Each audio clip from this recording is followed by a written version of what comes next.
I guess it was inevitable. I picked up an SPX90. I wanted it just for the symphonic preset, but I've been quite surprised at some of the other sounds in there. So I'm going to run you through some of the factory sounds and some of the sounds that I have programmed myself. I was really fortunate to find one of these on eBay in really good condition. It arrived from Japan. The seller was amazing, really lovely person, and they sorted me out. It arrived really quickly. It was relatively inexpensive as well. It was a little over 200 Australian dollars. So whatever that is in US dollars at the moment, probably like 17 US dollars or something like that. But basically less than what I would pay for a brand new chorus pedal or something like that. So in my mind, it was kind of worth it, and it looks cool in my rack. But yeah, we're just going to hear a bunch of SPX90 sounds. You've probably heard a lot of them before, but this is my first time really diving into one in a video. So let's go. All right, let's get going. I've got my PRS McCarty plugged into my Axe-FX3, where I have essentially created an effects loop and a mixer together so that I can blend this in. The SPX90 is running at 100% wet, and that's the rig. Let's have a listen to it. This is the clean sound from the Axe-FX. It's the Brit JM45 model.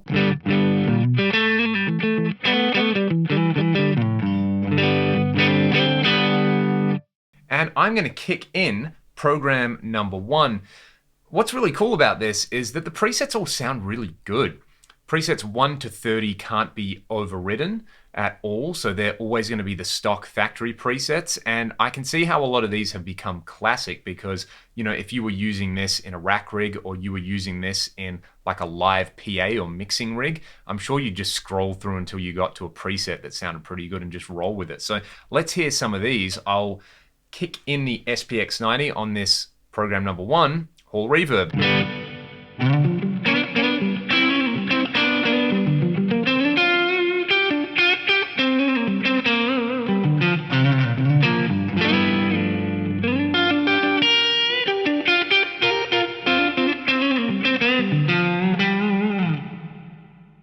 Nice and big, nice and lush. That sounds pretty cool. I really like preset number 4 as well, the plate reverb.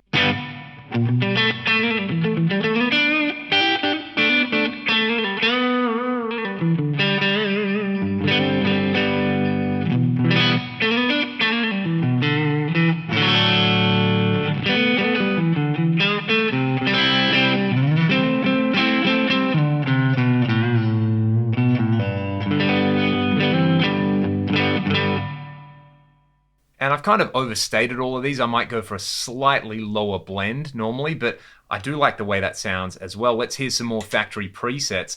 Stereo flange is really nice on a clean sound.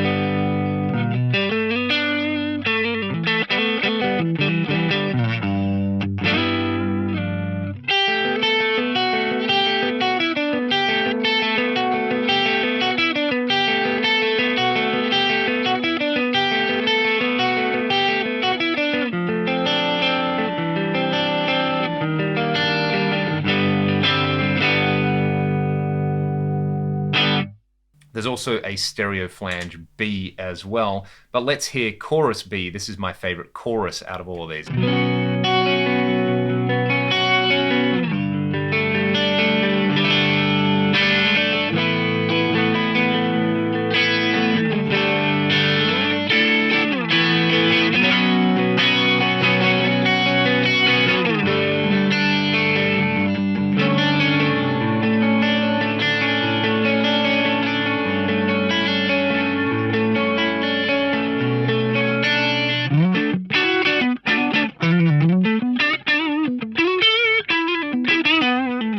Let's hear that with a dirty tone as well. I'll switch over to the bridge pick.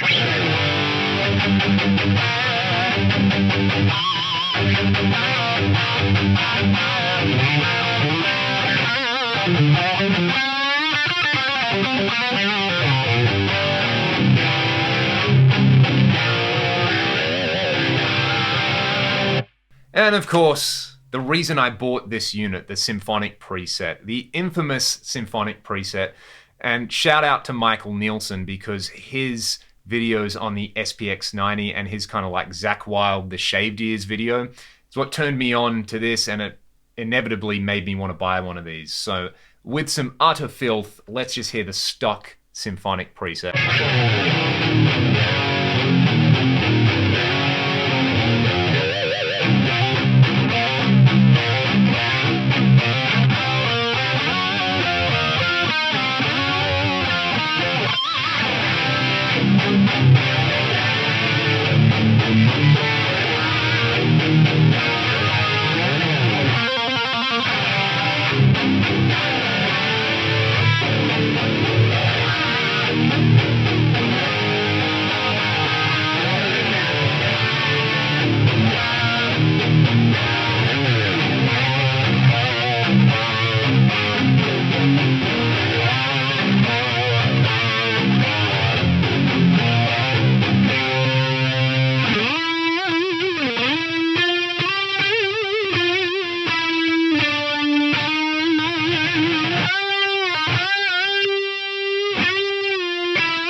Ooh, that's good. That is really, really good.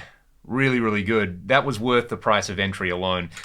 Having said that, though, the delays in this are pretty good as well. This is preset number 7. It's called delay left right. So it kind of gives you a short slap back, but what I did was kind of program my own version of that, where I've got a 375 millisecond delay on one side, a 500 millisecond delay on the other. But what's really interesting about this is when you listen to it, is it kind of isn't what you would normally expect from, say, something like the Axe effects. If I dialed this in with the dual delay, you would have that kind of dotted eighth note against a quarter note pattern going da da da da da da da, doing that. But this kind of goes da da da da da da da da. Just have a listen to it.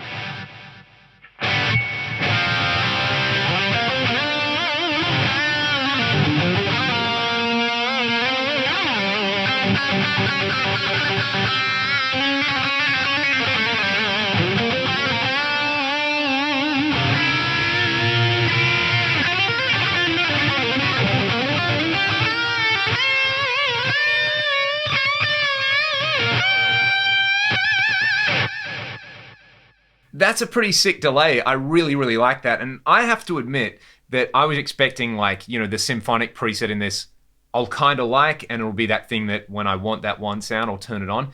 But I really like the delays in this as well, just the way they're voiced, the fact that you can actually get in, and I'm pretty sure if you hit the parameter button a bunch of times, you can play around with the high frequency damping, which is really, really nice. I've turned that all the way up, and that's where I like it. It sounds pretty good. This is really nice with a clean sound as well. I'll use the middle position. These are the Fishman Fluence Classics, by the way.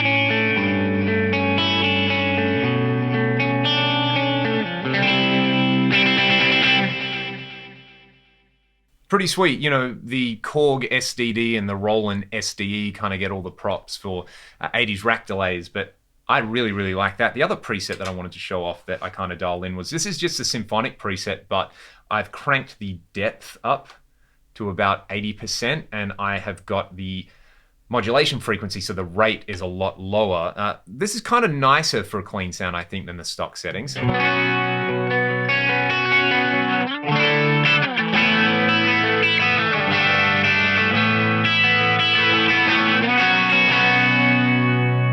does kind of sound flanger-ish to me. It's probably like a multi-voice flanger. I think the manual said something that it's basically the stereo flange algorithm with a few things preset. So you basically have that on rails. And I think it's interesting that there's not a whole bunch of parameters to really dive into on a lot of these, which does make it easy to use. My main kind of go-to 80s effects unit is the Rocktron IntelliFX, and that has so much menu diving, and on a tiny little screen, it's pretty frustrating after a while. But the fact that this just sounds good and just gives you a few parameters to tweak, not too much, everything kind of sounds usable, is a really big selling point for it, I think. No wonder why they were so popular. So let's go back to stereo flange A, and then we've got, if I do this, we've got stereo flange B. Let's have a listen to that.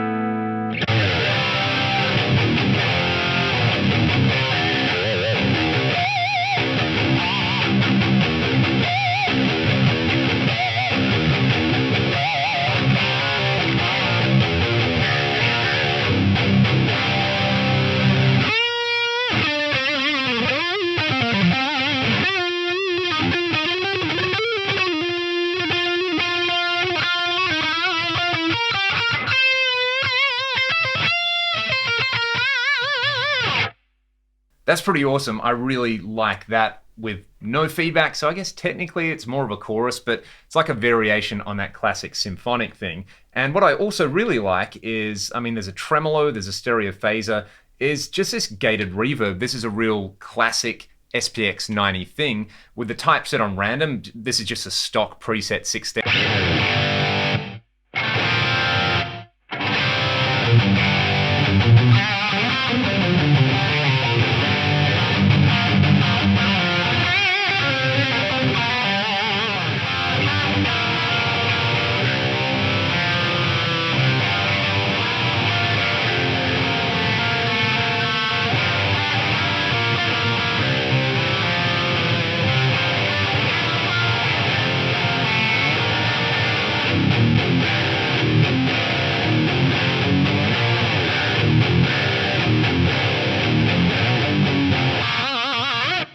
It's actually a really nice way to thicken up dirty rhythm guitars. And what was the other preset that I really liked? The reverse gated reverb is super cool if you want something just kind of special on leads. Actually, I'm just going to leave it as it is.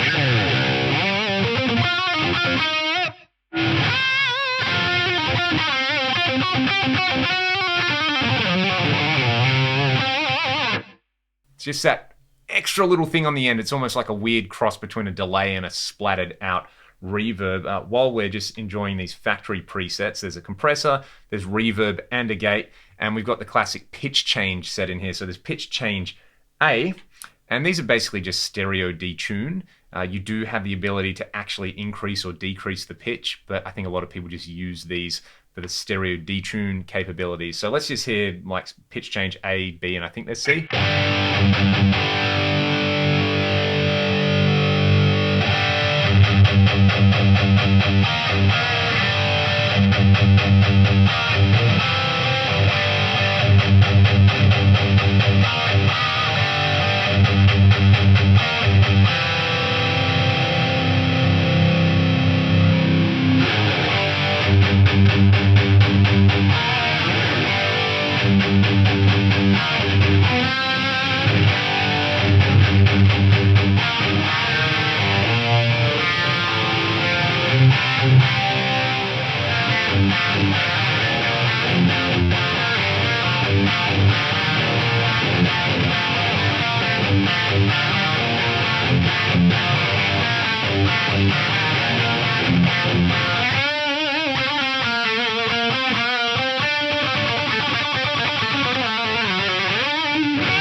I think I like pitch change C. What's going on there? We probably have like 8 cents on one side for the detune, not much delay, and minus 8 cents on the other side. If we wanted to, I guess, push that down, I always kind of go for 11 cents either side with a stereo detune.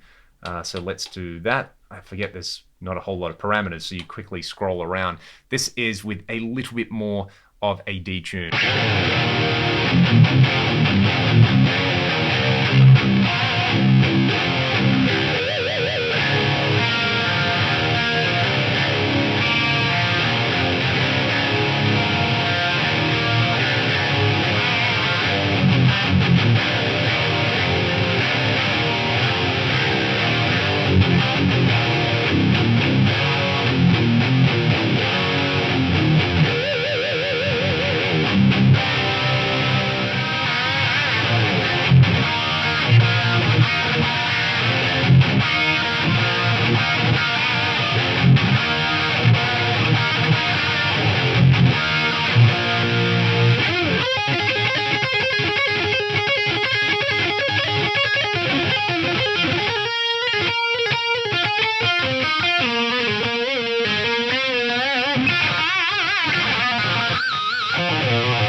So yeah, this isn't going to be everybody's cup of tea. Like, it does that era really, really well. But, you know, one of my favorite albums growing up was No More Tears. I basically consider that album a really critical part of my development as a guitar player and as someone who likes to write rock music as well. And just this symphonic patch makes me happy. The fact that the delays sound really good and the reverbs are really usable means that this is actually something that I'm going to put in my rack and use. I do want to do a follow-up video kind of trying to emulate this symphonic patch, because lots of people did message me before I bought this saying like, hey, how do you do the symphonic patch in the Axe effects, or how do you do it with plugins? So, and I, again, credit that to Mr. Michael Nielsen. So the ultimate rack gear enabler. And a shout out to Robert Baker as well, because he said he got one of these and he was like, dude, you should do it. And I did. So I'm grateful to both of those guys. You're both legends. And now I've got an SPX90. I can kind of see what all the rage is about. These are still very affordable. I got this for around 200 Australian dollars, which is, you know, a lot cheaper than probably even like a Boss chorus pedal or something like that. And it does so many cool things. And it's got the gated reverbs in there. So I'm going to try and play that riff to Desire again, even though it wasn't probably written in drop C, but I'll do it anyway. And I'll play you out on the symphonic preset. Thanks for watching the video. There will be some follow-ups trying to emulate some of these effects, like I said, but this has just been a whole bunch of fun. I just kind of got this just to try it out, and I've fallen in love with it, as I tend to do with a lot of pieces of gear. So thanks for watching the video. If you want to support the channel, there are links to my music and my Patreon in the video description. Stay safe, be good to one another. I'll see you next time.